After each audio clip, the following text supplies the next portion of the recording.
What is libertarianism? Well, we might say it's the presumption of liberty in human affairs.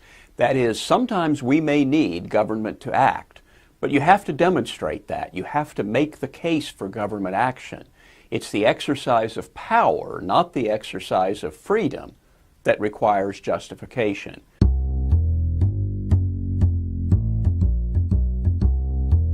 Epistemologically, that makes more sense because you can't possibly enumerate all the things you could do with freedom.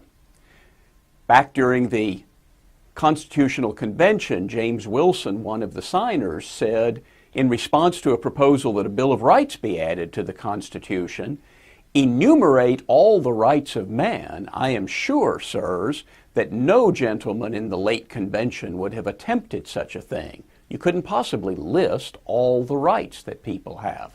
So freedom is the natural condition, and it's limitations on it that demand justification.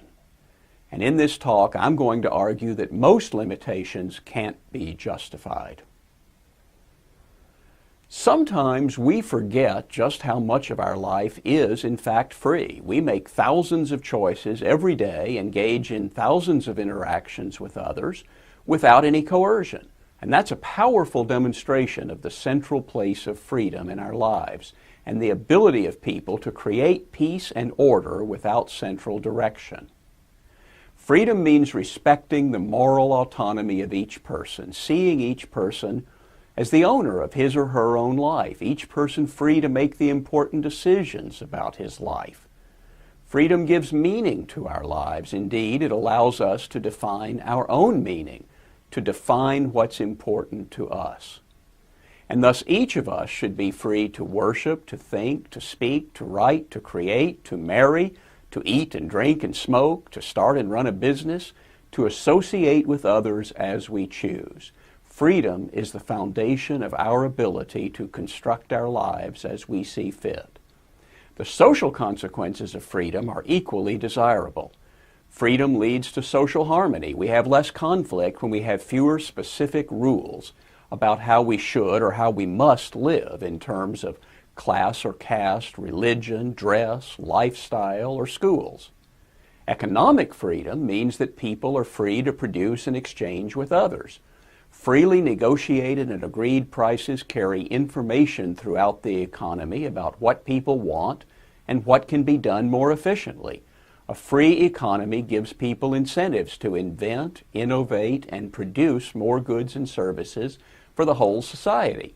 That means more satisfaction of more wants, a higher standard of living for everyone, and more economic growth.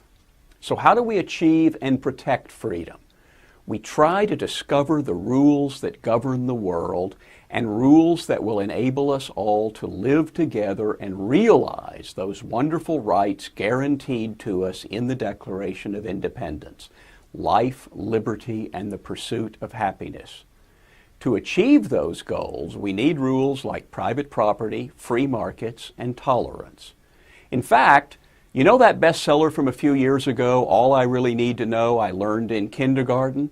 You could say that you learned the essence of libertarianism, which is also the essence of civilization, in kindergarten. Don't hit other people, don't take their stuff, and keep your promises. If we want to get a little more philosophically deep, we might talk about three key ideas of libertarianism. Number one, individual rights, and individual rights that we have as a person, not because they've been given to us by the government. They're guaranteed in the Constitution. They're not given to us by the Constitution. Libertarians of different sorts might say, in some cases, that our rights come from God, in others that they come from human nature. Other libertarians might say that they are derived from an understanding of history and economics. What I think all libertarians agree on is that they are imprescriptible. That is, they're not prescribed by any government or any other human agency. They belong to us. They inhere in us as individuals. The second key idea is spontaneous order. In most of our lives, order seems planned. We know that to create a company or even to create a picnic, People have to plan things. We had to plan to do this lecture, plan to put it on the website, create the website, plan to get people to come to the website. All of those things take planning. And so we think that order requires planning. But the fact is, they are a product of human action, but not of human design. Think about language. Nobody sat down and designed the English language or the French language or Latin. Those languages evolved. People needed to be able to communicate. They needed to be able to come up with new ideas, words for new concepts, new discoveries. Now, there are a few languages that actually were designed, like Esperanto, and what they have in common is that no one speaks them. The language that people actually speak, all the languages that people actually speak, are spontaneously evolved. Take law. A lot of people think law is something that Congress makes or the state legislature makes or even that the Supreme Court makes. But the fact is that originally law just evolved spontaneously as a way for people to settle disputes. My tree fell on your yard. Who's responsible for cleaning it up? People went to neighbors, hopefully wise neighbors, and asked them to settle disputes. And as those disputes were settled, people started relying on those precedents. Well, this is sort of like this previous case, and we made this decision in the previous case. And eventually these rules and these precedents came to be known as law, particularly as the common law. And some of those wise neighbors became specialized as judges, and law evolved that way. And then eventually government came in and it wrote down the common law and it wrote down all the statutes that go with the common law. But the law was originally a product of spontaneous order. Money is another example. People think money is something created by Ben Bernanke, and he's certainly created a lot of it lately. But originally, money evolved spontaneously. I have fish, you have fruit, I want fruit, but you don't want fish, so now we need something that we can exchange as a medium of exchange instead of engaging in direct barter. And so money evolved, and eventually gold and silver in particular came to be regarded as the best natural monies. And then, just like with law, the government stepped in and it said, hey, why don't we just print up paper and hand it out? We promise that there's gold and silver behind it. That's when government got involved, and that was designed. But money itself evolved spontaneously, and especially the economy. Who designs the economy? Who plans the economy? Well, the answer is nobody. Millions and billions of people every day get up thinking, how can I satisfy my own needs? And the basic way that each of us satisfies our needs is coming up with something that somebody else would value. So I may sell my labor or the product of my farm or an idea that I have or goods that I already own. In all of those ways, I am engaging in trade with other people, and the economy evolves spontaneously and economic growth happens until, again, the government steps in and says, we're going to plan the economy, and that generally doesn't work out so well. So one of the key ideas of libertarianism is the idea that most of the order in society evolves spontaneously. It doesn't need to be planned. The great Nobel laureate F.A. Hayek talked about the fatal conceit. That was the title of his last book. And what he meant was that it is the conceit of intellectuals that they can direct resources more efficiently than can millions of independent decision makers. And again, that seems perfectly obvious. Doesn't it make sense that if government planners with a computer decided what everybody should produce and what everything should cost, that would be more efficient than just randomly letting millions and hundreds of millions of people truck and barter and bid in the marketplace? But it turns out it doesn't work very well. One of the great examples of this back during the Clinton administration was when Hillary Clinton organized 500 bureaucrats into 15 committees and 34 working groups to recreate in 100 days 1/7 of the American economy, the healthcare system. She thought that she and her bureaucrats could plan the American healthcare system better than the free market could. Now, we don't have a free market in healthcare, and that's one of the reasons that we have a lot of problems with healthcare. But what we know from historical experience and from economic theory is that competition in the marketplace will produce better results than having a bunch of bureaucrats make plans. But we also need to remember it's not just comprehensive plans like that. Everybody in Congress has got some sort of law or regulation that they think will keep people married or give every child a good home or make people save more for retirement. The argument of the fatal conceit says don't be so sure about that. Don't assume that even your small rules for planning are going to make people act the way you want, and if they do, make better results than they would make on their own.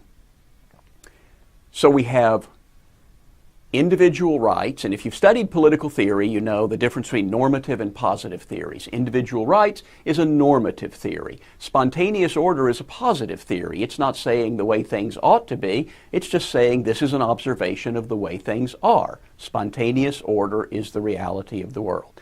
To protect individual rights in spontaneous order, the third key theme in libertarianism, limited government. Limited constitutional government that protects individual rights. And what libertarians often say is delegated, enumerated, and thus limited powers for the government. That is, we have our rights to begin with. We delegate in the Constitution some of our rights to government. We enumerate in the Constitution which rights we're delegating, and therefore we limit the powers of government, delegated, enumerated, and thus limited powers.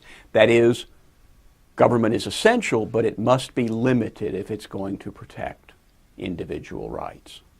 Now, we might sum this up more specifically and say libertarianism is the view that each person has the right to live his life in any way he chooses, so long as he respects the equal rights of others.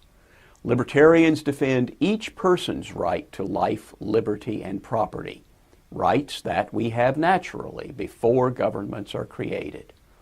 In the libertarian view, all human relationships should be voluntary. The only actions that should be forbidden by law are those that involve the initiation of force against those who have not themselves used force. Actions like murder, rape, robbery, kidnapping, and fraud. And you know, most people habitually believe in and live by this code of ethics. Libertarians believe this code should be applied consistently, and specifically that it should be applied to actions by governments as well as by individuals. Governments should exist to protect rights, to protect us from others who might use force against us. When governments themselves use force against people who have not violated the rights of others, then governments themselves become the rights violators. And thus libertarians condemn such government actions as censorship, the draft, price controls, confiscation of property, regulation of our personal and economic lives. The more complex our society and economy get, the bigger are the problems with government planning. There are three big problems that economists and libertarians can identify with excessive government. First is the totalitarian problem, the problem that such a concentration of power would be an irresistible temptation to abuse. Those with the power make the decisions, probably on the basis of political clout, because it's actually impossible for planners to make right decisions. They don't have the market information they would need to really make the right decisions. Number two is the incentive problem, the lack of inducement for individuals to work hard or work efficiently. And number three, perhaps the least understood, is the calculation problem, the inability of a socialist system without prices or markets to allocate resources according to consumer preferences. In some ways, libertarianism seems to be just the standard framework of modern thought. Individualism, private property, capitalism, equality under the law. And indeed, after centuries of intellectual, political, and sometimes violent struggle, these core libertarian principles have in fact become the basic structure of modern political thought and of modern government. However, three additional points need to be made. First, Libertarianism is not just these broad liberal principles.